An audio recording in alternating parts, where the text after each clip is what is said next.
아버지 하나님, 이 특별한 만남과 특별한 시간을 주셔서 감사합니다. 살아계신 하나님께서 우리를 어떠한 사랑으로 사랑하시며 우리에게 하나님을 어떻게 나타내셨는지 오늘 배우는 시간이 될 것입니다. 우리가 어디서 와서 왜 살며 어디로 가는지, 우리를 향한 참된 인생의 의미와 목적이 무엇인지를 성경을 통해서 또 예수님을 통해서 발견하는 시간이 될 것입니다. 주님 함께 하심을 감사합니다. 예수님 이름으로 기도합니다. 아멘. 저희가 처음 또 이제 예수님을 믿고 신앙생활하는 분들을 위해서 이 일과가 필요하겠다 해서 일과를 저희가 이제 새롭게 이제 만들게 되었습니다. 이제 일과는 정말 이 성경이 살아계신 하나님의 말씀인가? 어떻게 믿을 수 있지? 세상에 경전이라고 그러고 수많은 책들이 있는데 그 중에서 영원하신 그 창조주 하나님께서 우리에게 주신 그 하나님의 말씀이다 라는 것을 어떻게 믿고 신뢰할 수 있는가? 그게 대해서 우리가 이제 좀 살펴볼 거고요. 그 다음에 이제 성경의 중요한 주제가 있는데 그 성경의 가장 중요한 핵심과 주제는 바로 예수 그리스도거든요. 그래서 예수 그리스도, 그분은 4대 성인 중에 한 사람, 그것까지는 내가 믿기가 쉽겠는데 그분이 나를 구원하신 분이고 내 인생의 주님이고 나아가서는 그분이 하나님이시라고 그걸 어떻게 믿을 수 있지? 라는 부분들을 이제 우리가 성경적으로 또 역사적인 사건을 통해서 함께 살펴보려고 합니다. 어떤 면에서는 가장 중요한 기초입니다. 성경에 관해서, 그리고 성경의 주제인 예수 그리스도에 관해서 알 수 있는 가장 중요한 내용들을 오늘 배우게 될 겁니다. 자, 먼저 성경 하나님의 이제 말씀 같이 한번 읽어보겠습니다. 이 세상에 성경처럼 모진 공격을 받으면서도 기적적으로 그 모든 것을 고스란히 지켜낸 책은 없습니다. 수많은 사람들의 삶과 문학과 전통에 이 거룩한 책보다 더 강력한 영향을 끼친 책은 없습니다. 성경은 특별한 편집자도 없고 출판사도 없으며 20가지의 서로 다른 직업에 종사하는 40여 명의 기자들이 1600년에 걸쳐 기록했습니다. 그런데도 성경은 영원한 과거로부터 영원한 미래에 이르기까지 세상에서의 하나님의 일에 대해 포괄적이고도 통일된 말씀을 전합니다. 성경은 살아계신 하나님의 말씀이며 성경의 하나님만이 영원하신 참된 하나님이십니다. 아멘. 실제로 이 세상에서 성경처럼 공격을 받아본 책은 없습니다. 당연한 거겠죠? 창조주 하나님께서 우리에게 주신 하나님의 말씀이다. 진짜로? 이제 그게 진짜로 인정하면은 다 이 성경에 기록된 그 하나님을 믿고 성경에 기록된 하나님의 말씀을 따라야 되니까 아니다, 거짓말이다, 사람이 썼다, 이것과 비슷하지 않느냐, 뭐 신화적인 얘기와 비슷하지 않느냐. 정말 검증이란 검증은 1600여 년 동안, 뭐 어떻게 보면 더 오랜 세월 동안 우리가 받아왔는데, 그런데 이 책이 성경에 어마어마한 영향을 끼쳤죠. 이제 대표적으로 영국의 언어, 영국의 문화에 가장 큰 영향을 준 사람이라고 그러면 문학이죠. 문학의 셰익스피어라고 얘기하죠. 셰익스피어의 그 많은 그런 어떤 표현들, 또 그런 상상력들, 이 모든 것들의 거의 대부분은 성경에서 나온 거죠. 이렇게 세계 문학에도 영향을 주고 또 법에 얼마나 영향을 주었는지, 모든 세계의 법들은 사실은 로마법에 기초하고 있다고 이렇게도 이제 표현을 하거든요. 로마가 지금 전 세계의 법에 이제 사실은 이제 기초가 된다고. 혹시 법학과 안 계시죠? 담대하게 이렇게 얘기하는데, 그런데 이 로마법은 사실은 그 이스라엘 성경의 영향을 받았다는 뭐 이제 그런 또 얘기들도 있습니다.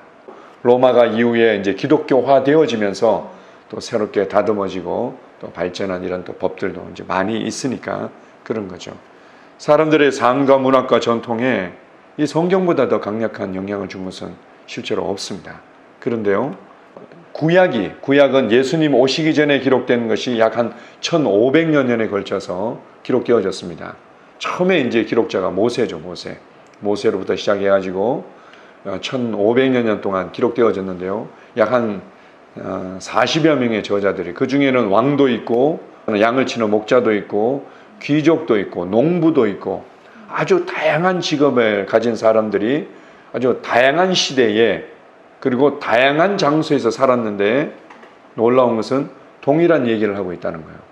동일한 얘기. 구약에 있어서의 동일한 얘기는 하나님께서 모든 것을 창조하셨고 하나님이 사람을 향한 놀라운 계획을 가지고 계셨는데 그것을 잃어버렸지만 하나님은 끝까지 우리를 사랑하셨다. 그리고 사람과 하나님과의 관계를 회복시키기 위해서 구원자가 오시게 될 것이다. 그것을 이제 예수님 오시기 전에는 그것을 메시아라고 얘기했죠. 메시아라고 그러고, 그게 이제 구원시키기, 기름 부음 받은 자, 구원자라는 의미입니다. 이게 이제 신약에 와서는 그리스도, 헬라어로는 그걸 메시아를 그리스도라고 그러죠. 근데 메시아나 그리스도는 같은 의미입니다. 하나는 히브리어고 하나는 헬라어라는 이제 그만 다른 것뿐이죠. 이제 구약의 모든 주제들이 그런 거죠. 신약에 와서도 마침 신약 성경은 약 한 100여 년에 걸쳐서 이제 기록되어졌습니다.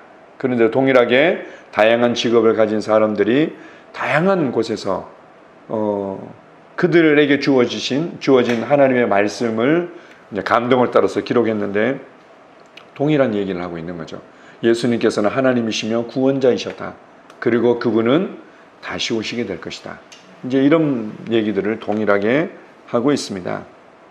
그래서 성경은 하나님의 말씀이라고 우리가 신뢰하고 받아들일 수밖에 없고, 그리고 성경의 하나님만이 유일한 하나님이죠. 제가 이제 설교할 때 몇 번 말씀드렸지만 많은 사람들이 하나님 믿어요 이렇게 얘기하지만 사실 이름만 다를 뿐이지 모든 사람들이 그 창조주, 그 전능하신 분, 초월적인 분을 다 믿는데 기독교는 그 하나님을 초월적인 그 어떤 분을 믿는 것이 아니라 성경에 계시된 그 하나님을 믿고 예수 그리스도를 통해서 계시된 그 하나님을 믿는 거죠. 자, 첫 번째 한번 보겠습니다. 성경의 저자는 누구일까요? 디모데후서 3장 16절입니다. 모든 성경은 하나님의 감동으로 된 것으로 교훈과 책망과 바르게 함과 의로 교육하기에 유익하니. 모든 성경들이 다 하나님의 감동으로 되어졌다. 이 얘기는 하나님의 호흡, 하나님의 숨결, 그리고 하나님께서 사람의 영 안에 강한 감동을 주셔서 기록되어진 거라는 거죠. 근데 성경에는요, 주요 부분마다 하나님께서 직접 말씀하신 것을 직접 있는 그대로 받아서 적은 내용도 있습니다. 그러나 창세기부터 요한계시록까지가 다 하나님께서 자 받아 적어라, 이렇게 해서 다 적은 게 아니고 두 가지죠. 하나님께서 직접 말씀하신 것을 그대로 옮기듯이 적은 내용도 포함되어 있고, 또 하나는 하나님께서 그 사람에게 감동을 주셔서 그 사람의 이 모든 경험과 그 사람의 관점과 이 모든 것들을 사용하셔서 그 사람에게 이제 그것은 영감이라고도 표현하는데요. 영감을 통해서 이제 기록한 거죠.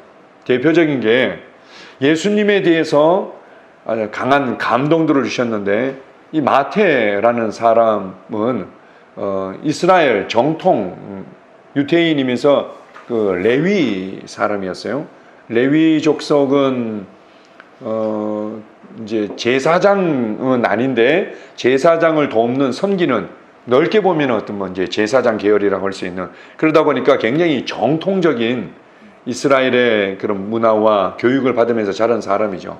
이제 그 사람은 예수님을 그렇게밖에 보이지 않는 거죠. 그 사람 입장에서 어떻게 보이는가 하면은 예수님은 이 땅에 오신 왕이구나, 하늘나라의 왕이실 뿐만 아니라 정말 이 땅에 우리의 그 이스라엘의 왕으로 오셨고 전 세계 왕으로 오셨구나, 특별히 유대인의 왕으로 오셨구나, 이게 너무 집중적으로 보이는 거예요. 이 마태라는 이 제자의 눈에서는 그래, 모든 관점이 왕이셨기 때문에 이렇게 말하셨구나, 왕이셨기 때문에 이렇게 사람들을 대하셨구나, 왕이셨기 때문에 이런 내용들을 가르치셨구나, 이제 이걸로 보이는 거죠. 마가라는 사람은 예수님을 이제 기록할 때 예수님을 이게 또 베드로를 통해서 얘기를 듣기도 하고 자기가 이제 경험한 그 예수님을 볼 때 예수님은 정말 섬기러우신 분이구나. 정말 예수님은 우리를 구원하시고 또 하나님의 종으로 사람의 종으로 오셨구나. 그래서 보기만 하면 모든 예수님의 그 언어와 예수님의 표현과 예수님의 그 모든 활동들이 다 종으로 오신 섬김의 사람으로 계속 보이는 거예요. 누가는 의사였습니다. 누가는 의사였는데요. 의사였기 때문에 의사의 관점에서 예수님을 볼 때 주로 그렇게만 보이는 거예요. 예수님은 정말 완전한 하나님이시지만 동시에 완전한 사람이었구나. 그래서 누가복음에 보면은 인자라는 표현들이 많이 나옵니다. 인자는 한자인데 사람의 아들이라는 거죠. 예수님은 하나님이신가 동시에 완전한 우리를 대신하고 우리를 대표할 완전한 사람으로 오셨구나 해서 완전한 사람이신 예수 그리스도가 얼마나 사람들을 불쌍히 여기고 그들과 함께하고 그들을 이끌어 주셨는지에 대한 관점으로 주로 이제 그 관점에서 많이 기록을 했죠. 요한은 누구보다도 예수님의 아주 가까이에서 사랑받는 제자였고 스스로도 나는 예수님의 사랑받는 제자요라고 표현할 만큼 굉장히 자존감이 높았던 아주 특별한 제자였는데요. 그 요한은 봤을 때 예수님은 영원하신 하나님, 영원한 분이시구나. 그리고 영원한 생명이시구나. 이런 쪽에서 예수님을 봤습니다. 그래서 하늘로부터 오신 요한복음을 보게 되면은 위로부터 오신 자, 위로부터 난 자 외에는 하나님을 아는 자가 없고 또 하늘로 올라갈 자도 없다. 그래서 위로부터 오셨다는 부분들이 많이 강조되어집니다.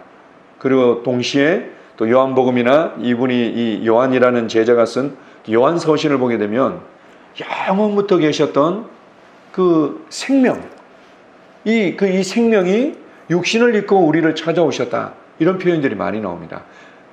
그래서 예수님을 그 관점에서 자꾸 이제 보이는 거죠. 하나님께서는 그 사람의 어떤 경험들, 그 사람의 어떤 성향들을 이제 사용하셔서 그렇게 하나님께서 이제 감동을 주셔서 기록하셨지만 성경이 기록되어질 때 성령이 하나님의 영이 강하게 이렇게 역사하셔서 모든 성경 한자 한자가 하나님의 감동으로 되어지도록 하나님의 생명이 녹아져 있고 하나님의 호흡이 들어가 있는 것으로 기록되어졌다. 그래서 말씀을 우리가 자세히 읽고 묵상하면 이것이 하나님의 교훈이 되고 하나님의 책망이 되고 또 하나님께서 우리의 인생을 바르게 해주시고 또 의로 교육되어지도록 하신 말씀이다. 이렇게 말합니다. 자, 베드로후서 1장 21절을 봅시다. 같이 읽습니다. 예언은 언제든지 사람의 뜻으로 낸 것이 아니요 오직 성령의 감동하심을 받은 사람들이 하나님께 받아 말한 것입니다. 성경의 많은 부분들이 예언으로 되어져 있습니다. 이후에 이제 예수님에 대해서도 얘기를 듣게 되겠지만 예수님께서 죽고 부활하실 때 그 예수님 오시기 전에 예수님에 관해서 예언한 예언들 300여 가지가 다 성취되어집니다. 한번 보십시오. 어떤 사람에 대해서 예언을 몇 가지를 했어. 그게 이루어진다. 뭐 노스트라다무스, 뭐 예언자 하면은 뭐 대단히 이름 있는 사람 중에 하는데 노스트라다무스가 몇몇 가지 예언을 했는데 그게 비슷하게 맞아떨어졌어. 세기적인 예언자 뭐 이렇게 얘기를 하는데요. 예수님은 예수님에 관한 예언이 300여 가지가 그냥 다 성취되어집니다. 놀랍죠? 이런 많은 예언들은 사람들이 그냥 고민하고 뭔가 해서 만들어낸 것이 아니라 성령, 하나님의 거룩한 영, 성령은 이제 거룩할 성자를 쓰죠. 그래서 하나님의 거룩한 영의 감동을 받아서 사람들이 하나님께 받아서 말한 것이다. 그런 면에서 성경은 완전한 하나님의 말씀이지만 동시에 사람이 썼다는 표현도 맞는 거예요. 사람이 쓰긴 썼지만 여기에 하나님의 특별한 간섭하심이 있었기 때문에 이제 성경의 모든 말씀들이 지금까지도 그렇게 많은 공격을 받으면서도 여전히 인정받고 사람들의 삶을 변화시키고 지금까지도 하나님의 말씀으로 존중받고 있는 거죠. 자, 그렇다면 성경은 무엇을 기록하였습니까? 요한복음 5장 39절입니다. 너희가 성경에서 영생을 얻는 줄 생각하고 성경을 연구하거니와 이 성경이 곧 내게 대하여 증언하는 것이니라. 유대인들도 예수님 오시기 전에 이제 성경을 가지고 있는 거죠. 그걸 구약 성경이라고 그러는데요. 그 이제 유대인들도 성경을 굉장히 많이 연구를 했고, 예수님 당시에도 성경을 연구하는 그 아주 그냥 학파나 무리가 있었는데, 한 학파는 뭐 이제 사두개인, 또 한 학파는 뭐 바리새인, 그리고 그 이후에 또 뭐 어떤 학파들은 또 에세네파라고 해야지, 이 사람들은 주로 성경을 필사하는 일에 전적으로 헌신된 뭐 이런 무리들도 있었고, 어쨌든 이들이 성경을 정말 낱낱이 열심히 연구했는데 놀라운 것은 예수님을 몰라봤다는 거예요. 그게 대해서 예수님이 안타까워했죠. 성경은 말이야 나에 대해서 기록한 거야. 그런데도 너희가 그렇게 열심히 공부하는데 못 알아보겠니? 예수님께서 그들을 향해서 이렇게 말씀하신 겁니다. 자, 요한복음 5장 46절도 한번 볼게요. 모세를 믿었더라면 또 나를 믿었으리니 이는 그가 내게 대하여 기록하였음이라. 모세는 아주 특별한 지도자였고 특별한 하나님의 사람이었는데, 그래서 유대인들은 모세 하면은 그냥 뭐 아브라함과 모세 이러면 뭐 다 평정이 되는 뭐 그 정도의 대단한 인물이었고 이제 신뢰를 받는 사람이었는데, 뭐 우리 지금 현대에 들어서도 많이 영화되어지죠. 이 현대의 이 많은 혼란들을 해결하기 위해서는 결국은 위대한 지도자가 있어야 된다. 그 위대한 지도자는 대체 어떤 지도자인가라고 항상 등장하는 가장 중요한 첫 번째 그 모델이 될 만한 지도자로 꼽히는 사람이 바로 이제 모세죠, 모세. 너희가 모세는 그렇게 잘 믿으면서, 모세가 말이야 사실은 창세기, 출애굽기, 레위기, 민수기, 신명기, 일명 이제 성경의 맨 앞부분에 나오는 5권인데요. 이걸 이제 모세 오경이라고도 부르는데, 그거는 너희가 그렇게 철석같이 잘 믿으면서 사실은 그 모든 내용들이 나에 대해서 기록한 거야. 그런데 그걸 모르겠니? 예수님께서 스스로 성경은 나에 대해서 기록한 거다 이렇게 알려주시죠. 하나 더 봅시다. 누가복음 24장 27절입니다. 이에 모세와 모든 선지자의 글로 시작하여 모든 성경에 쓴 바 자기에 관한 것을 자세히 설명하시니라. 예수님께서 부활하시고 난 이후에 예수님께서 부활했다는 것을 못 믿는 거예요. 일명 이제 우리가 엠마오로 가는 두 제자라는 이제 제자가 있는데, 그들에게 예수님께서 내가 부활한 것은 예언을 따라서 당연히 이루어질 일이었고 그건 성취된 사건이야 라면서 바로 이 구약 성경의 글들을 다 설명해 주시는 거예요. 봐라, 여기에 이런 구원자가 죽고 부활할 것이 예언되어지지 않았느냐, 선지자의 글에 이렇게 예언되어지지 않았느냐, 이러면서 모든 이제 구약 성경들을 다 설명을 해 주시죠. 이거는 곧 내가 죽고 부활할 것에 대한 내용이었어. 놀랍죠? 자, 하나만 더 보겠습니다. 요한복음 20장 31절입니다. 오직 이것을 기록함은 너희로 예수께서 하나님의 아들 그리스도이심을 믿게 하려 하며.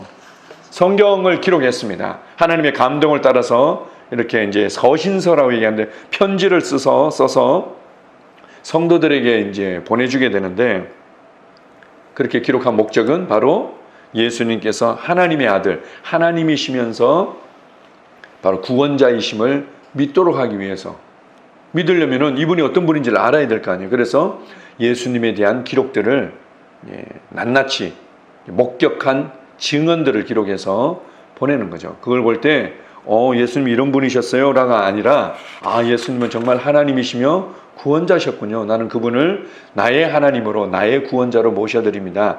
이렇게 하도록 하기 위해서 성경이 기록되어진 것입니다.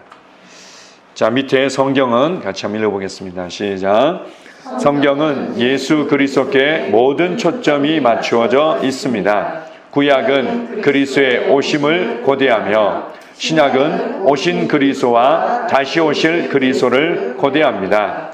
그리스도는 성경을 하나로 통합하는 주제입니다. 아멘. 성경에 대해서 이제 정의하는 내용들이 많이 있는데요.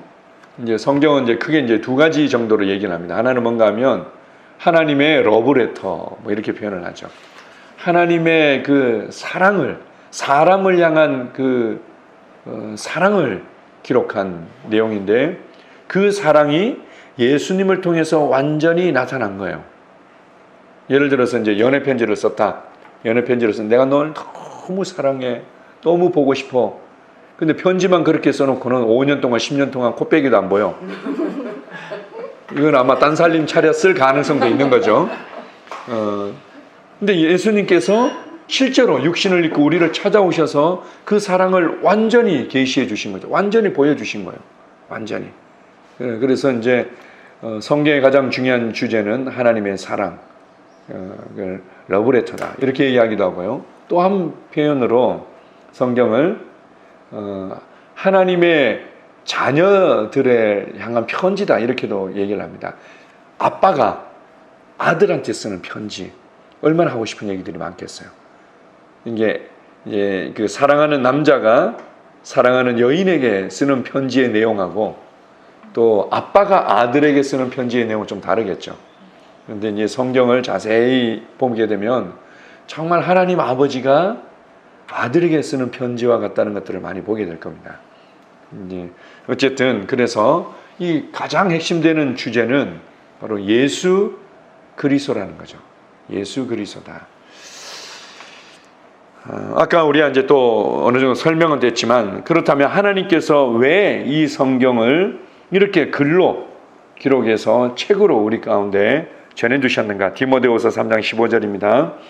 성경은 능히 너로 하여금 그리스도 예수 안에 있는 믿음으로 말미암아 구원에 이르는 지혜가 있게 하느니라. 자, 보십시오. 성경은 그리스도 예수 안에 있는 믿음으로 말미암아 구원을 얻는 지혜가 함께한다. 구원에 이르는 지혜가 있다. 성경은 지혜의 책이죠. 어떤 사람들은 그래서 돌을 닦는 사람들은 전도서를 많이 했습니다. 전도서에 보면은 헛되고 헛되니 헛되고 헛되도다. 해 아래 있는 모든 것들이 헛되니 뭐 이렇게 나오니까 돌 닦는 사람들은 이제 전도서를 사실은 이제 참고를 많이 하죠. 사업하는 사람들은 잠언을 많이 했습니다. 실제로 이제 뭐 잠언을 보게 되면 삶의 지혜, 사업의 지혜들이 곳곳에 녹아져 있죠. 어떤 사람들은 이제 자녀 교육의 지혜를 성경에서 찾기도 하죠. 그 대표적인 게 쉐마 교육이라 그러고 뭐 유대인의 이제 교육, 전 세계적으로 유대인의 교육은 유명하죠. 쉐마라는 게 뭔가 하면은 들으라 이런 뜻입니다. 그 이제 신명기에 보게 되면은 이스라엘아 들으라 해서 너희가 하나님의 음성을 듣고 말씀을 듣고 그것을 자녀들에게 부지런히 가르치라 이렇게 해가지고는 유대인의 교육을 뭐 쉐마 교육이다 이렇게 표현하기도 합니다. 뭐 다르게도 표현하지만 그래서 이제 성경을 통해서 자녀 교육에 대한 지혜들을 얻기도 하는데 가장 중요한 것은 뭔가 하면 구원에 이르는 지혜를 발견할 수 있는 거죠. 구원에 이르는 지혜는 어디 안에 있냐면은 예수 그리스도 안에 있고 그 예수 그리스도를 믿는 믿음 안에 있는 거죠. 자, 잘 따라오고 계십니까? 예. 구원에 이르는 지혜가 가장 중요한 지혜라는 거예요. 그런데 이 구원에 이르는 지혜는 어디에 있는가 하면 예수 그리스도 안에 있고 그 예수 그리스도를 믿도록 성경이 기록되어진 거라는 거죠. 그래서 성경은 예수 그리스도 안에 있는 믿음을 통하여 믿음으로 말미암아 구원에 이르는 지혜가 있게 하느니라. 자, 요한복음 20장 31절입니다. 오직 이것을 기록함은 너희로 예수께서 하나님의 아들 예수 그리스도이심을 믿게 하려 하며 또 너희로 믿고 그 이름을 힘입어 생명을 얻게 하려 함이니라. 아멘. 오직 이것을 기록한 것은 오직이라고 얘기했죠. 이게 뭐 사업에 도움이 되기도 하고 연애에도 도움이 됩니다. 연애에 도움이 되는 게 주로 이제 제가 저희 아내한테 프로포즈를 할 때 성경에 아가서라는 게 있어요. 성경에 아가서는 사실은 이제 솔로몬이 사랑하는 여인에게 이제 썼던 내용들인데 사랑 아자를 써가지고는 이제 사랑의 노래다 해서 이제 아가라고 그러는데 그 문장들이 아주 구구절절 너무 아름답습니다. 저희 아내한테 제가 이제 그 귀절을 하나 뽑아가지고는 이렇게 이제 고백한 적이 있었었는데, 예. 지금은 잘 기억 못합니다. 뭐 비슷하게는 기억하는데 정확하게 제가 기억이 안 나. 우리가 이제 뭐 그런 이제 연애에도 도움이 되고 사업에도 도움이 되고 인생을 통찰하는 데 도움이 되지만 성경에 뭐라고 얘기합니까? 그것들은 하나의 어떤 그림자이자 모형이자 예표일 뿐인 거죠. 오직 성경에 기록된 유일한 목적이 있는데, 오직 성경에 기록된 유일한 목적은 바로 예수님께서 육신을 입고 이 땅에 거니셨던 그 예수라는 사람은 말이야, 하나님의 아들이셨어. 하나님이셨어. 그리고 그분을 믿을 때 생명을 얻게 돼. 다른 말로 얘기하면 그분을 믿지 않는 자들에게는 생명이 없다는 거죠. 변하지 않는 생명, 영원한 생명, 하나님의 생명, 다스리는 생명, 이 모든 것을 이기는 생명, 사랑하는 생명, 진정한 영원한 생명이 없다는 얘기예요. 그런데 예수님을 믿을 때 바로 이 생명을 얻게 된다. 그것을 위해서 기록된 거죠. 성경을 읽으면 생명을 얻어야 되는 거예요. 성경을 읽으면 예수님을 믿게 되어 있고, 성경을 읽으면 생명을 얻게 되어 있는 거죠. 그것을 위해서 성경은 기록되어졌다. 오직 이것을 기록한 유일한 목적은 바로 여기에 있다. 자, 성경에 대해서 조금 이해가 좀 밝아지셨습니까? 예. 다음 계속해서 한번 보겠습니다. 그렇다면 성경의 가장 중요한 주제인 예수 그리스도에 대해서 한번 보겠습니다. 그럼 예수 그리스도는, 자 보십시오. 우리가 이제 예수라는 표현도 쓰지만 보통 예수 그리스도라는 표현을 쓰는데요. 그리고 때로는 이제 성경에 보면 나사렛 예수라는 표현들을 많이 써요. 그리고 아리마대 사람 요셉, 뭐 이런 표현도 쓰고요. 구레네 사람 요셉, 뭐 이런 표현도 써요. 자, 지금 감을 잡으셨습니까? 왜냐하면 당시에 우리나라도 마찬가지예요. 선영아 이러면은 이제 그 강남 같은 데 가죠. 선영아 이러면은 막 여러 명의 여자들을 쳐다볼 거예요. 누가 내 이름 부르지? 이렇게 비슷한 이름들이 많은 것처럼 요셉이라는 이름들이 너무 많은 거예요.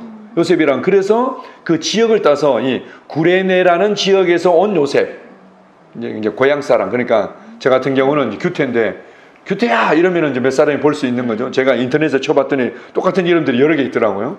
그래서 저로 따지면은 상주 사람 규태 뭐 이렇게 하는 것처럼, 당시에 예수라는 이름도 많이 있었어요. 예수라는 이름도.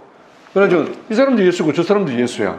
그래서 이제 우리 구원자 예수님을 나사렛 사람 예수라고 이제 당시에는 표현을 했죠. 그런데 그 이후에는 이제 더 이상 뭐 예수라는 사람들 중요하지 않으니까 이제는 구원자 예수, 주 예수, 아니면은 예수 그리스도, 이제 이런 표현들을 쓴 거죠. 당시에 이제 성경에 기록되어질 때 그 당시 시대에서는 그래서 예수님을 나사렛 사람 예수, 나사렛 예수라는 표현들을 그래서 이제 많이 썼던 거죠. 어쨌든 우리가 봤을 때는 그냥 나사렛 사람 예수였는데, 그가 어떻게 하나님이라고? 하나님이란 얘기는 그가 나를 지었다는 얘기인데, 나를 창조했다는 얘기인데, 그리고 그가 이 지구를 만드셨다는 얘기인데, 그게 말이 돼? 그 하나님이 육신을 입고 우리를 찾아오셨다고? 그것도 나를 대신해서 죽으셨다고? 부활했다는 것은 차라리 더 쉬울 것 같아. 하나님이니까 부활할 수도 있겠지, 뭐 이렇게도 믿을 수 있을 것 같은데, 그 사람이 하나님이시고 그 사람이 나를 위해서 죽었다고? 말도 안 되는 얘기지. 그래서 결국은 예수님에 대한 공격도 뭐 어마어마하게 공격들이 많이 있었는데, 정확하게 예수님이 구원자이며 하나님이심을 역사적으로나 성경적으로 잘 보여주고 있습니다. 첫 번째로, 참 놀라운 거죠. 제목 한번 읽어볼까요? 예수님은 나는 뭐뭇이다 라고 말씀하셨습니다. 뭐 그럴 수도 있는 거 아닙니까? 하지만 육신을 입고 이 땅을 살았던 사람 중에 이렇게 얘기한 사람 아무도 없었어요. 정신병원에 있는 사람들 빼놓고는 이렇게 얘기한 사람 아무도 없었던 거죠. 예수님이 뭐라고 얘기하면은 내가 빛이야, 내가 생명이야. 자 보십시오. 부처님이나 마호메트나, 그리고 이제 우리가 신적인 존재라고 이렇게 성인 군자라고 믿는 사람들은 뭔가 인생의 길에 관해서 많은 얘기들을 했어요. 이게 참된 인생의 길이다, 이렇게 사는 것이 참된 지혜의 길이다. 그리고는 진리에 관해서도 얘기를 많이 했어요. 이게 영원한 진리인 것 같다. 그리고 이렇게 사는 것이 인생의 참된 법이다. 그리고 생명에 관해서도 많이 얘기를 했어요. 사실은 부처님도 생명에 관해서 참 그래서 짐승 하나 벌레 하나도 미물 하나도 소중하게 여기라고 생명에 관해서 얘기하고 여러 가지 얘기를 했죠. 근데 예수님은 참 재밌는 게요, 길에 관해서 얘기하신 적이 없어요. 진리에 관해서 얘기하신 적도 없고 생명에 관해서 얘기하신 적이 없으세요. 잘 보십시오. 예수님은 세상에 있는 많은 성인군자, 위대한 자기 스스로 교주라고 그랬던 많은 사람들이 길에 관해서, 생명에 관해서, 진리에 관해서 얘기했지만 예수님은 진리에 관해서 얘기하신 적도 없고 생명에 관해서 얘기하신 적도 없고 길에 관해서 얘기하신 적이 없어요. 그분은 단지 이렇게 얘기하셨어요. 내가 길이야. 내가 진리야. 내가 생명이야. 그게 다른 거예요. 이해하십니까? 예수님은 그냥 내가 근원이고 내가 너희가 필요로 하는 모든 것이고 이 땅의 모든 것에 사실은 근본이며 그 내용이 바로 나야. 이렇게 말씀하시는 거예요. 내가 바로 생명의 빛이고 내가 부활이고 내가 길이고 내가 진리고 내가 생명이고, 이제 나중에 한번 볼 텐데 한번 읽어봅시다. 요한복음 8장 12절 같이 읽습니다. 나는 세상의 빛이니 나를 따르는 자는 어둠에 다니지 아니하고 생명의 빛을 얻으리라. 내가 빛 자체야. 나를 믿을 때만, 그리고 나와 함께 할 때만 어둠 가운데 들어가지 않고 빛 가운데 걸어갈 수 있어. 이렇게 담대하게 얘기하는 사람은 아무도 없었어요. 자, 요한복음 11장 25절입니다. 예수께서 이르시되 나는 부활이요 생명이니 나를 믿는 자는 죽어도 살겠고. 와, 부처님한테, 부처님이 돌아가실 때 내가 이제 부처님은 이제 돌아가시면 어디로 가십니까? 나도 몰라. 부처님도 자기도 모른다고. 이전에 갔던 사람들이 가는 곳으로 가겠지, 이렇게 얘기를 했어요. 우리가 이제 그 지옥에 뭐가 아수라가 있고 뭐가 있고 그거는 이제 일반 무속과 짬뽕이 돼가지고는 만들어진 것이지, 부처님은 그런 거 잘 얘기하지도 않았는데 어쨌든 자기도 어디로 가는지 몰라요. 예수님은 내가 부활이요 생명이기 때문에 나를 믿는 자는 죽어도 살게 될 거야. 죽어도 살게 될 거야. 왜? 내가 부활이기 때문에 나를 믿는 자에게는 동일한 부활의 역사들이 있을 거다. 이렇게 얘기하신 거죠. 요한복음 14장 6절입니다. 내가 곧 길이요 진리요 생명이니 나로 말미암지 않고는 아버지께로 올 자가 없느니라. 아까 제가 얘기했던 거죠. 예수님은 길에 관해서가 아니라 내가 길이야. 내가 하나님 아버지께 이룰 수 있는 길이야. 내가 평강에 이룰 수 있는 길이야. 내가 바로 그 기쁨에 이룰 수 있는 길이야. 길 자체라는 겁니다. 진리고 생명 자체다. 자, 마지막으로 요한복음 8장 24절입니다. 너희가 만일 내가 그인 줄 믿지 아니하면 너희 죄 가운데서 죽으리라. 나임을 너희가 믿지 않으면 너희는 너희의 죄 가운데서 죽을 것이다. 자, 이게 무슨 말인가 하면요, 내가 바로 그라는 것을 믿지 않으면, 이게 이제 좀 더 원어적인 번역에 보면은 내가 곧 나임을 믿지 않으면 너희는 너희 죄 가운데 죽을 것이다. 이게 어떤 배경과 어떤 의미를 가지고 있는지를 아셔야 되는데요. 자, 보십시오. 모세가 자기가 한 40여 세가 됐을 때 하나님께서 자신을 통해서 이 노예로 고통받고 있는 이집트에서 이스라엘 민족을 구출해 줄 거라고 믿고 확신했어요. 나의 왕자라는 이 권력을 통해서 아마 하나님께서 그 일을 하시겠다. 이렇게 했는데 이제 그렇게 해가지고는 이스라엘 백성을 그냥 학대하면서 막 그 감독관이 매질을 하고 이러는데 너무 부당하다 느껴가지고는 얼마나 이게 힘이 좋고 훈련을 잘 받았던지 한 대 빵 쳤는데 죽어버렸어. 그래가지고 당시에 이제 넓은 공사장에서 이제 일하고 있었기 때문에 이제 같은 이제 그 애굽인 이집트인이 보이지 않는 거죠. 그래가지고는 모래에다 몰래 이제 묻어버렸어요. 묻어버렸는데 이제 그 다음날 이제 아무 일도 없었던 듯이 이제 순찰을 또 갔는데 이스라엘 사람들이 싸우고 있는 거야. 그래서 너희가 같은 민족이면서 왜 싸우느냐 이랬더니 그래 네가 어제는 애굽 사람을 쳐 죽이더니 그래 쳐봐 이제 이러는 거지. 그래가지고는 이게 다 들통이 났구나. 이래가지고 아무도 모르는 줄 알았는데 이게 벌써 소문이 나고 있구나. 그리고 또 바로 왕이, 이집트의 왕 파라오가 그 소식을 듣고는 이 자식 역시 피는 물보다 진하구나. 이 근본은 어쩔 수가 없겠구나. 라고는 이제 얘를 체포하려고 그랬던 거죠. 그러니까 그 즉시로 도망을 가버려요. 그래서 이제 그 도망갔던 그 이집트에서 한참 갔던 데 이제 미디안 광야라고 얘기하는데요. 이제 그쪽으로 이제 도망가가지고는 거기서 자기 그 이드로라는 장인을 만나가지고 결혼해서 거기서 양치기로 살아갑니다. 40년 동안을 양치기로 살아가면 40년 동안 이 피 맺힌 한이 있는 거죠. 아, 내가 왜 그렇게 지혜가 없었을까? 그리고 나의 그 동족들은 저렇게 고통받는데, 그때 이제 40년 만에 모세가 80세가 되었을 때 하나님이 찾아오세요.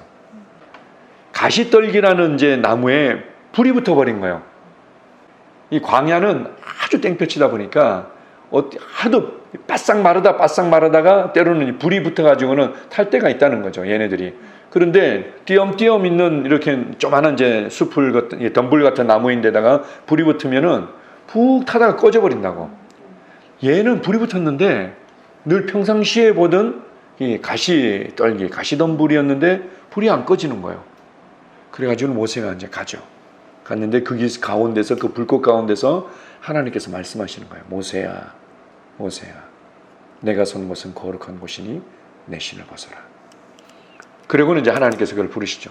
내가 이스라엘 백성들의 그 고통의 소리를 들었고, 이제는 아브라함의 그 약속했던 그 약속을 이제 너를 통해서 이루려고 한다. 내가 너를 보낼 텐데 이스라엘 민족들을 네가 구출해내라. 제가요? 뭐 이러죠. 이제 하나님께 이제 씨름을 하죠. 저는 안 됩니다, 못 합니다. 이러다가 이제 나중에 하나를 이제 뭐라고 물어보는가 하면, 근데 이스라엘 사람들이요, 야, 널 보냈다는 거 하나님이 누군데? 그 하나님 이름이 뭔데? 이렇게 물어보면 제가 뭐라고 얘기를 하죠? 당신을 어떻게 소개해야 됩니까? 라고 할 때, 그때 내 이름을 여호와라 하라. 여호와, 이것은 나의 기념 표본이라. 이런 말씀을 주세요. 그래서 이제 여호와라고 번역이 됐는데, 또 다른 표현으로는 야훼라고 표현하기도 해요. 야훼다. 그런데 이 의미가 무슨 의미인가 하면, 원어적으로 볼 때 나는 뭐뭇이다, 이런 뜻이에요. 그러니까 이제 이스라엘 백성들이 물으면은 그 하나님이 누구냐고? 그럼 하나님께서 하나님을 표현할 수 있는 것은 이 이름밖에 없는 거예요, 사실은. 나는 나야, 이런 거죠. 나는 나야. 무슨 말인가 하면, 나는 어떻게 규정할 수가 없어. 나는 모든 것의 근원이고 모든 것의 공급이고 모든 것을 있게 한 그 창조자야, 이런 의미죠. 내가 바로 생명이야. 내가 바로 너희가 필요로 하는 그 기쁨이야. 내가 바로 너희가 필요로 하는 그 평강이야. 내가 바로 너희가 필요로 하는 그 모든 치유와 바로 능력이야. 내가 바로 너희가 필요로 하는 그 지혜야. 나는 뭐뭇이다, 이런 뜻이에요. 그렇게 해가지고는 이제 우리가 이제 야훼라는 것을 한글로 그냥 여호와라고 번역을 해서 여호와 하나님 이렇게 불렀죠. 그런데 그 여호와 하나님을 스스로를 계시할 때 아브라함에게는 여호와 이레, 여호와는 모든 것을 준비하시고 공급하시는 하나님이다. 여호와 이레, 여호와 라파, 여호와 샴마, 여호와 로이, 이런 이름들이 이제 구약 성경에 나오는 거예요. 그런데 이제 중요한 것은 이건 이제 기본적인 이제 배경이고, 나중에 아마 또 여러분들이 자세히 좀 공부하고 또 배울 수 있는 기회도 있을 겁니다. 예수님께서 그 얘기를 하는 거예요. 내가 곧 나임을 너희가 믿지 않으면 너희는 죄 가운데 죽게 될 것이다. 다른 말로 얘기하면, 모세가 만났던 그 하나님이 누구냐고? 그가 만났던 하나님이 바로 나야, 이 얘기를 하시는 거예요. 모세에게 나타났고 모세에게 말했고 모세를 보냈던 그 하나님, 그가 바로 나야. 와, 이거는 이스라엘 사람들에게는 혁명적인 얘기예요. 이스라엘 사람들이, 특별히 지도자들이 예수님을 그 당시에는 그들에게는 사람을 재판하거나 죽일 수 있는 권한이 없었기 때문에, 로마의 속국이었기 때문에 로마 이제 재판정에 가져가야만 했거든요. 가져가가지고는 내세웠던 죄목이 무엇이었냐면 신성모독죄였어요. 신성모독죄. 자칭 하나님이라 한다는 거지. 와. 예수님은 완전히 이상한, 시대의 정신이 이상한 분이셨든지 아니면 진짜 하나님이셨든지 둘 중에 하나라는 거예요. 나는 뭐뭇이다라고 신이 말씀하신 거죠. 자, 두 번째, 또 재밌는 게 있습니다. 예수님은 정말 놀라운 분이세요. 예수님은 죄 용서를 선포하셨습니다. 마가복음 2장 5절입니다. 예수께서 그들의 믿음을 보시고 중풍병자에게 이르시되 작은 자야 내 죄 사함을 받았느니라 하시니, 이 병, 어떤 질병 같은 경우는 실제로 죄로 말미암아 생기는 질병들이 있어요. 이 사람의 중풍병은 뭔가 어떤 특별한 어떤 죄를 지은 것으로 말미암아 생겼던 것 같아요. 그러니까 예수님께서 소자야 내 죄 사함을, 내가 죄 용서함을 받았다 라고 얘기하시고 나서 내 침상을 들고 걸어가라 이러니까 자기가 누워있던, 중풍병자는 누워있던 침상을 자기가 벌떡 일어나더니 그걸 들고는 이제 가버리는 거죠. 그때 사람들이, 주변에 있던 사람들이 저가 누구이기에 죄를 용서한다고 그러지? 자, 밑에 한번 봅시다. 누가복음 7장 48절에 49절입니다. 이에 여자에게 이르시되 내 죄 사함을 받았느니라 하시니 함께 앉아있는 자들이 속으로 말하되 이가 누구이기에 죄도 사하는가 하더라. 죄를 용서해 줄 수 있는 권한은 하나님밖에 없었다는 거죠. 그런데 예수님이 죄를 용서해 주신다는 거예요. 자, 예를 들어서 한번 봅시다. 수빈 자매가 저한테 이제 큰 잘못을 했어요. 죄를 지었다고 합시다. 그런데 그것 때문에 뭔가 마음을 아파하고 힘들어해. 근데 그거를 우리 수경 자매가 지켜보고 있다가 아이 수빈 자매 내가 용서해 줄 테니까 그거 너무 신경 쓰지 마라, 괜찮아, 이렇게 얘기한단 말이야. 그럼 수빈 자매 뭐라고 얘기하겠어? 아니 왜 자매님이 왜 저한테 용서해 준다고 용서하고 자시고 하세요? 용서할 수 있는 거 목사님이 해주셔야지 내가 네 마음이 편해지고 다 해결되는 거죠. 아시겠습니까? 무슨 의미인지?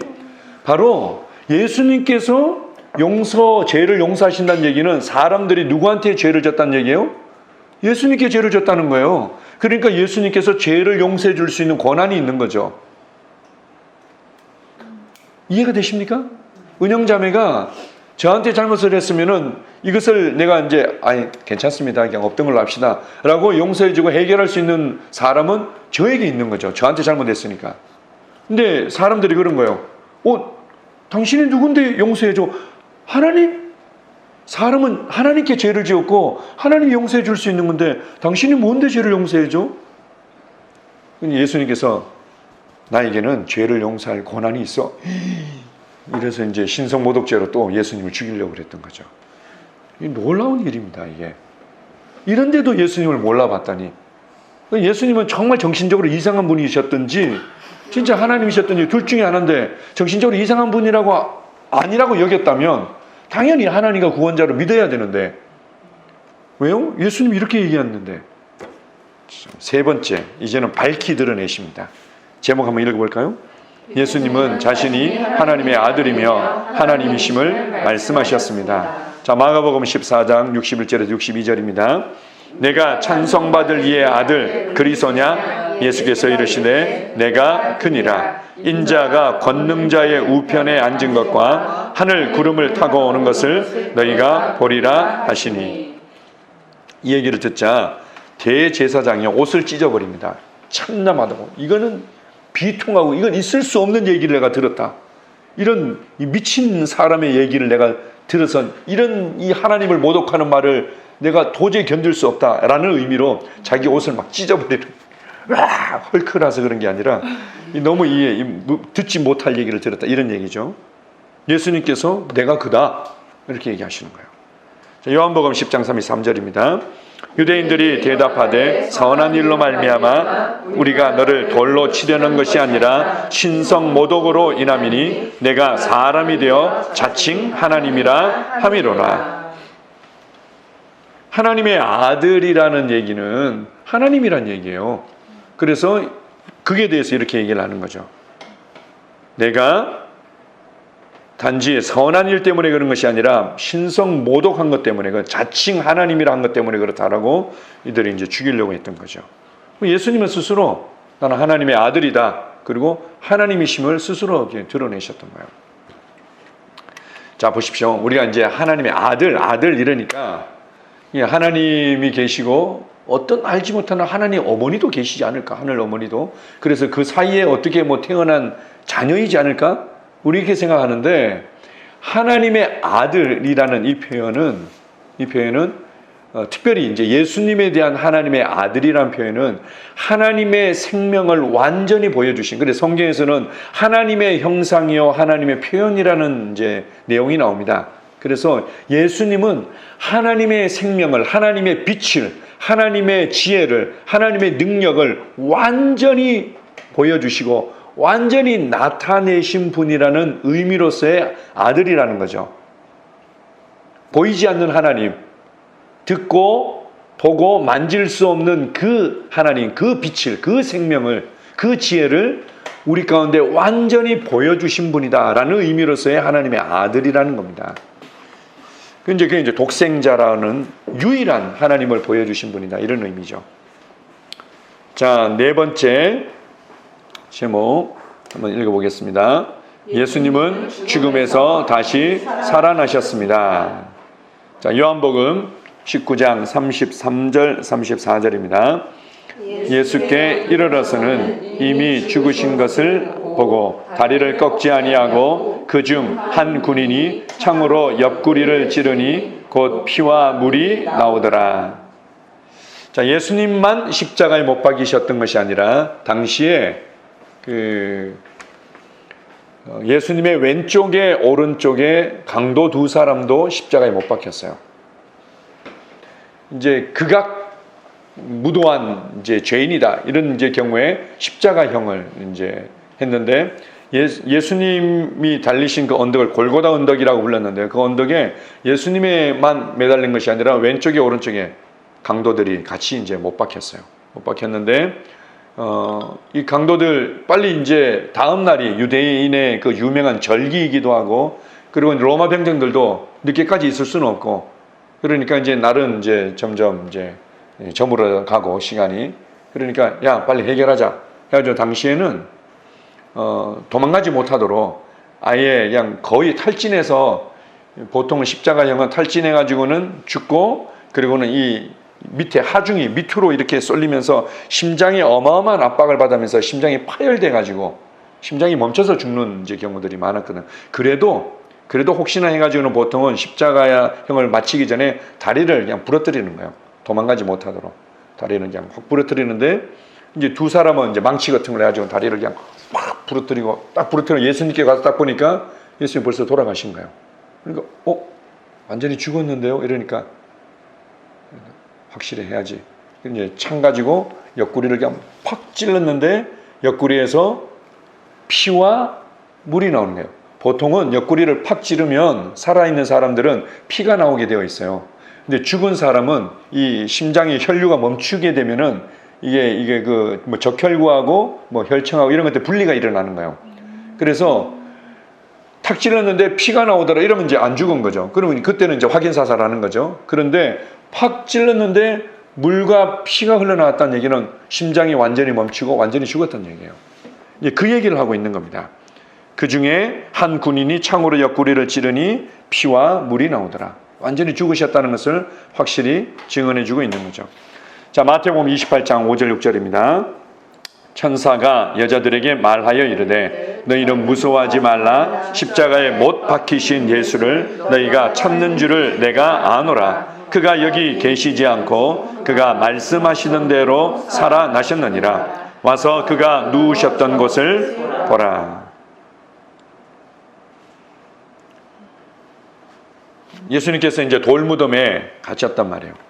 어마어마한 이제 큰 돌로 이제 입구를 막아놓은 거죠. 막아놓고 그것도 모자라 가지고는 당시에 이제 그 예수님을 모함해서 죽음에 넘겼던 대제사장들과 이제 지도자들이 이렇게 얘기한 거예요.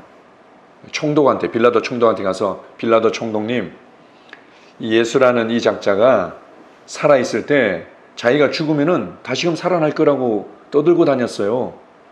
그런데 말도 안 되는 얘기고, 혹시라도 제자들이 그거 훔쳐갔다가 살아났다고 막 이렇게 소문을 내면은 이거 더 골치 아파지니까 이게 무덤을 좀 지켰으면 좋겠습니다.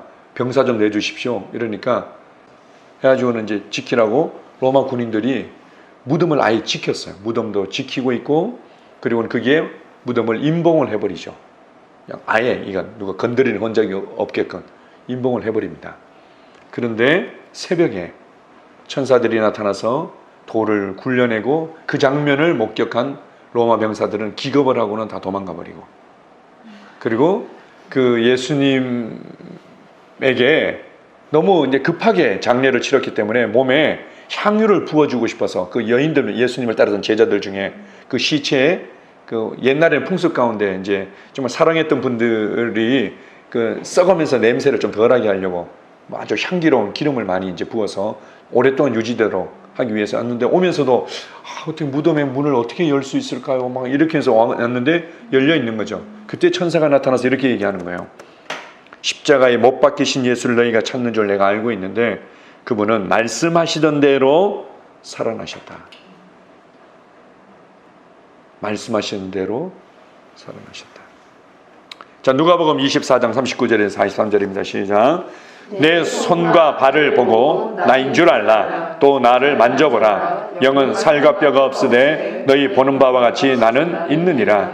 이 말씀을 하시고 손과 발을 보이시나 그들이 너무 기쁨으로 아직도 믿지 못하고 놀랍게 여길 때 이르시되 여기 무슨 먹을 것이 있느냐 하시니 이에 구운 생선 한 토막을 드리니 받으사 그 앞에서 잡수시더라.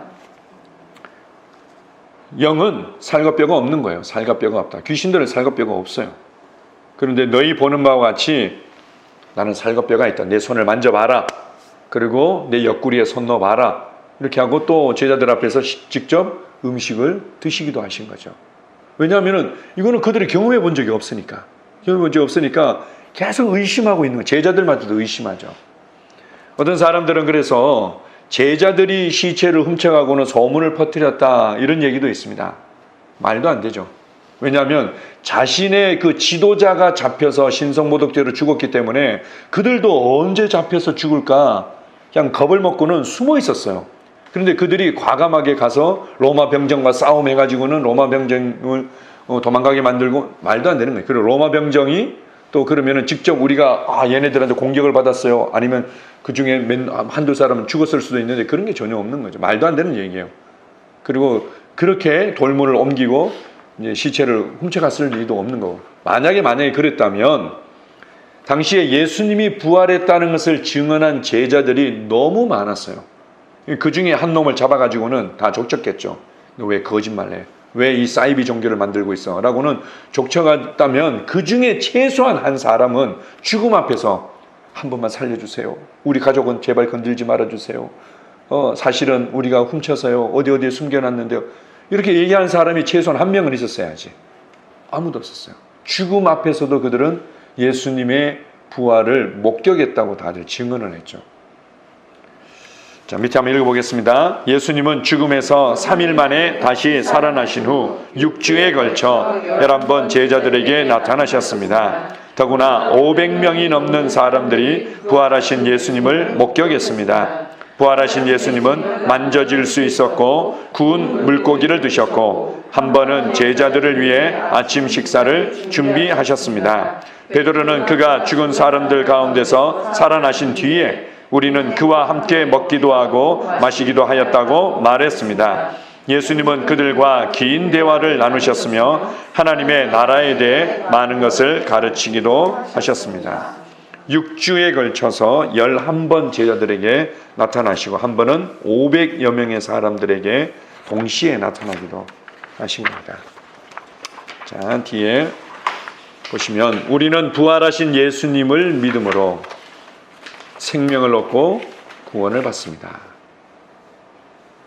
그냥 우리를 위해서 뭔가 착한 일을 했던 그 위대한 어떤 스승을 믿는 것이 아닙니다.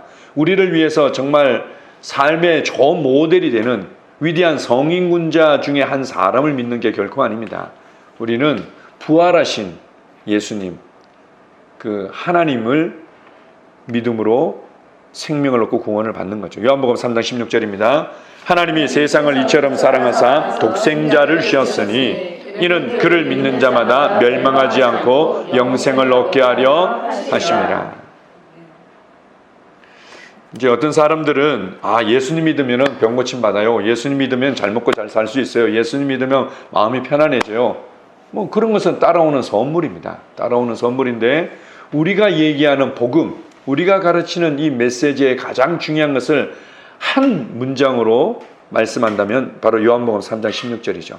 하나님께서 사람들을 너무 사랑하셨고 그래서 독생자, 유일한 하나님의 완전한 형상이자 완전한 표현인 하나님의 생명과 빛과 은혜와 능력과 지혜와 모든 것을 보여주신 그 예수 그리스도를 우리에게 친히 주셨는데 이제는 우리가 그분을 믿을 때 멸망하지 않고 영생을 얻고 영원한 생명을 얻고 하나님과의 관계가 회복되어진다는 것을 말씀하고 있습니다. 자, 마지막으로 로마서 10장 9절입니다.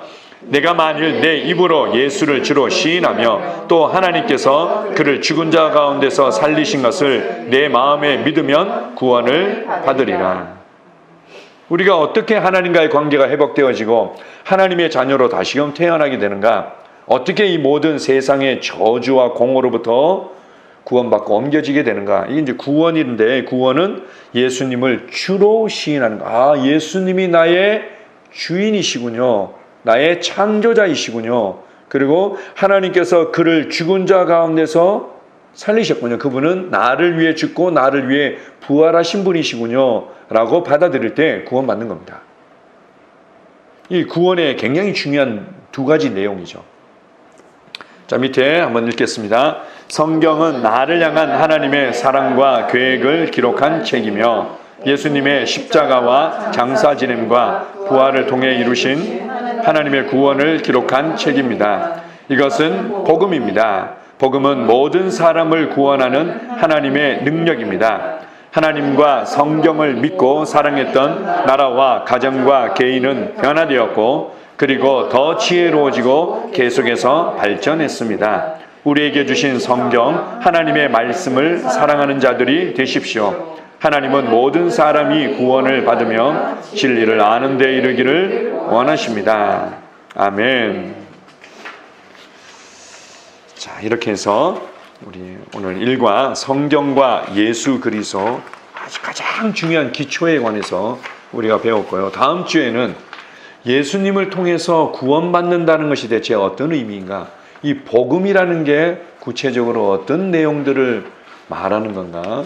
그런 이제 복음과 구원에 관한 부분들을 다음 주에 같이 좀 나누도록 하겠습니다. 뒷장에 보시면 과제가 있는데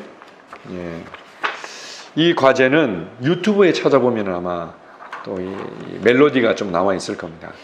제가 한번 이거는 이제 옛날에 벌써 우리 일제시대 때나 그때 나왔던 멜로디인가요? 학도가 같은 뭐 이런 멜로디에다가 이제 성경 이제 목록을 갖다 붙인 건데요. 아마 들어보신 분들도 아마 계실 겁니다. 창세기, 출애굽기, 레위기, 민수기, 신명기, 여호수아, 사사기, 룻기, 사무엘 상하, 열왕기, 상하, 역대상하, 에스라, 느헤미야, 에스더, 욥기, 시편, 잠언, 전도, 아가, 이사야, 예레미야, 에가, 에스겔, 다니엘, 호세아, 요엘, 아모스, 오바댜, 요나미가, 나훔, 하박국, 스바냐, 학개, 스가랴, 말라기. 이렇게 해서 구약이 39권, 그 다음에 마태부터 시작해서 요한계시록까지 27권. 그래서 3927. 구약이 39권, 신약이 27권에서 3927. 이렇게 외우는 겁니다. 자, 이해되시죠? 예. 마태부터 한번 불러보겠습니다.